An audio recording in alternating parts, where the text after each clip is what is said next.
Hello everyone, आज हम लोग देखने वाले हैं हिंदी आरो बुक के पार्ट 8 अक्क महादेवी।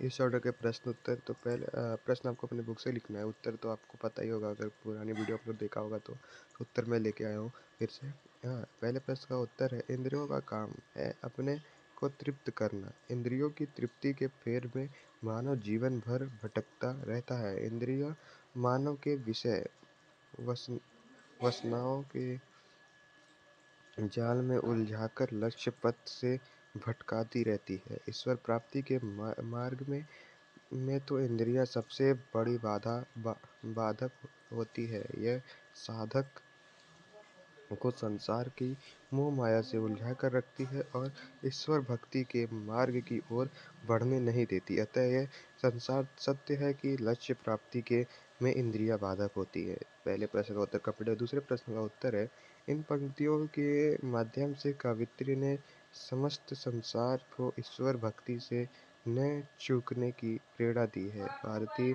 दर्शन के अनुसार मानव जन्म बड़ी कठिनाई से प्राप्त होती है। भक्ति द्वारा जन्म मरण के चक्र में छुटकारा प्राप्त किया जा सकता है। इसलिए कवित्री इस अवसर पर लाभ उठाने के लिए कहती है। कवित्री के अनुसार हम सभी को इस जीवन का लाभ उठाते हुए सिर्फ भक्ति में अपना जीवन समर्पित कर देना चाहिए। इसलिए कवित्री इस अवसर का लाभ उठाने के लिए कहती है। कवित्री के अनुसार हम सभी को इस जीवन का लाभ उठाते हुए सिर्फ भक्ति में अपना जीवन समर्पित कर देना चाहिए। हाँ, कर देना चाहिए। जीव यदि इंद्रियों के वश में होकर रहेगा तो यह संसारी मोह माया से उलझा रहेगा और इस कारण ईश्वर प्राप्ति से चूक जाएगा। अतः समय रहते हमें इस दुर्लभ अवसर का लाभ उठाना चाहिए। तीसरे प्रश्न का उत्तर है, ईश्वर के लिए जूही के फूल का दृष्टांत दिया गया है। ईश्वर और जूही के फूल का साम्य का आधार उसकी सुंदरता एवं महक है। जूही के फूल बहुत छोटे, सुकुमार और मधुर संगंध वाले होते हैं। उसी प्रकार ईश्वर में भी जूही के फूल की तरह सारे गुण विद्यमान होते हैं। ईश्वर की अत्यंत सूक्ष्म, कोमल और मधुर गुण वाले होते हैं। जूही के फूल की तरह ईश्वर की सुगंध भी चारों ओर फैली है। चौथे प्रश्न का उत्तर है, अपना घर से यहाँ तात्पर्य व्यक्तिगत मोहमाया से लिप्त जीवन से है। व्यक्ति इस घर के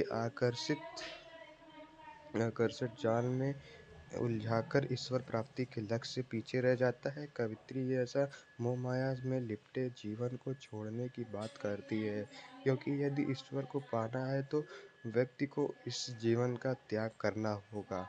ईश्वर भक्ति में सबसे बड़ी बाधा यही होती है। अपने घर को छोड़कर ही ईश्वर के घर में कदम रखा जा सकता है।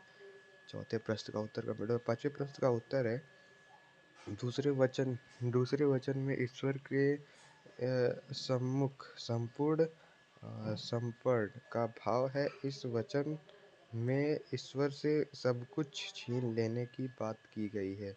कवित्री चाहती है कि वह सांसारिक वस्तुओं से पूरी तरह खाली हो जाए, उसे खाने के लिए भीख तक न मिले। ऐसी परिस्थिति आने पर उसका अहंकार भाव नष्ट हो जाएगा और वह प्रभु भक्ति में समर्पित हो जाएगी। यहाँ पे आपके सारे प्रश्न उत्तर कंप्लीट हो गए। इस चैप्टर के कविता के आसपास के भी प्रश्न के उत्तर लेके आया हूँ, आप लोग देख लीजिए, स्क्रीनशॉट लीजिए, लिखना हो तो लिख लीजिए। उसके बाद का एक ही प्रश्न है वैसे, तो आपको जिसे इच्छा करे।